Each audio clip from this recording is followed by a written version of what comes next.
Hey everybody, what's going on? Jeremy from I Motivate Me. Welcome to another episode.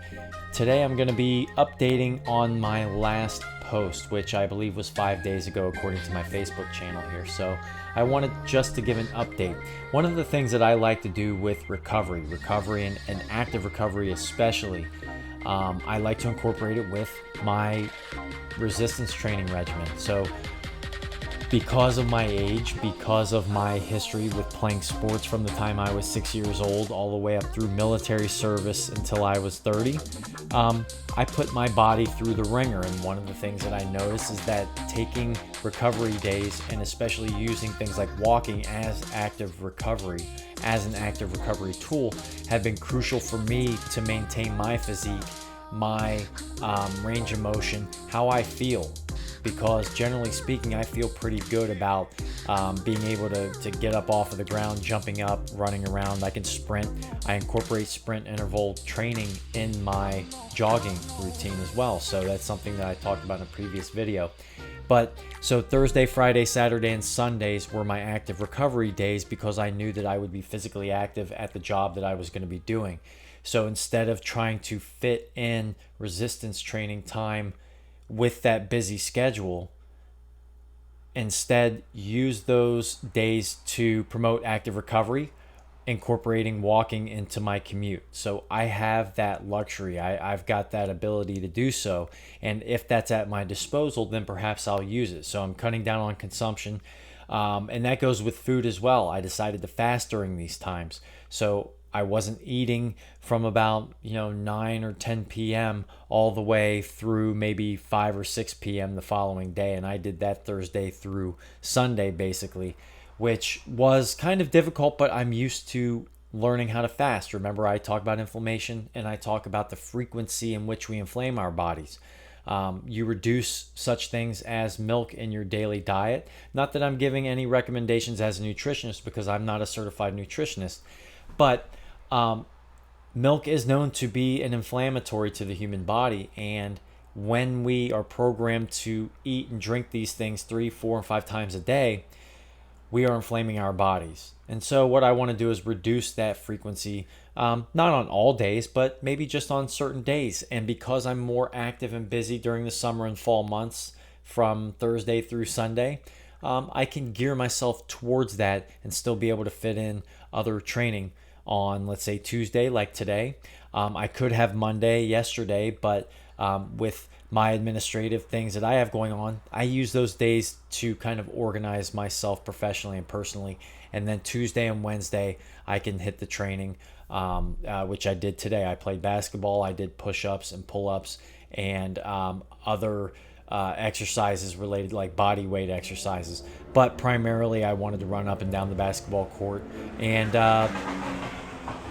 somebody's having a good time out there, right? So I wanted to make sure I was running up and down the basketball court for about 45 minutes to an hour. And we're doing a lot of jumping. We're doing a lot of lateral movements as well, a lot of twisting. And so that for me is a great workout for my shoulders, my forearms, also my calves, hamstrings, quadriceps, you name it, the glutes, all of these things. If you're jumping, you're doing a lot of balancing. So that takes a lot of coordination, and these are the things that I like to work on.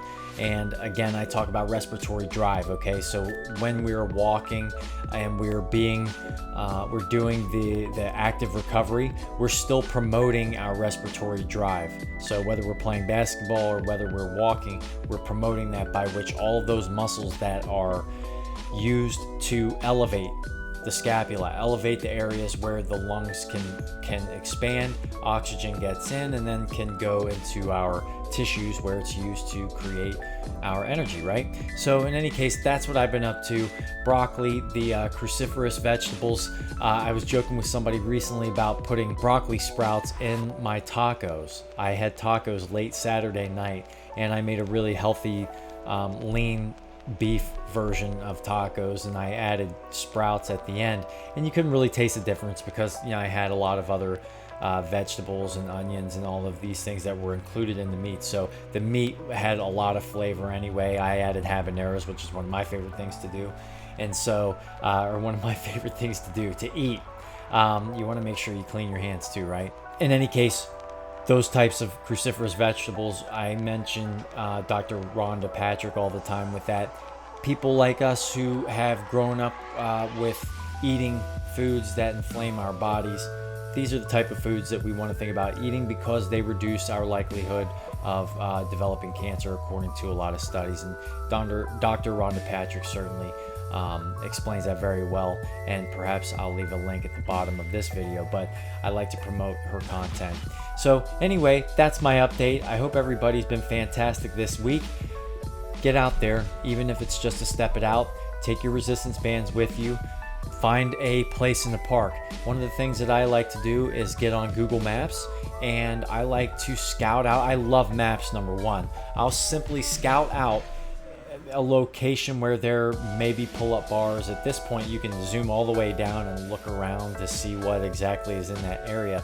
And I like to find these different places that you can go to do pull-ups, to do different exercises, and set your resistance bands up. And you can do your shoulder extensions, your shoulder manipulation exercises, internal, external rotation of the shoulder cuff, the rotator cuff. These are very important. Especially as we age, these joints become less stable, and we want to be able to walk with confidence and knowing that we can accomplish that which we set out to achieve because we have strengthened our bodies holistically. And I don't mean muscle head mania guy, whatever the case. I just simply mean that we have taken upon ourselves to improve our metabolism, improve the things that we put inside of our stomachs to be processed.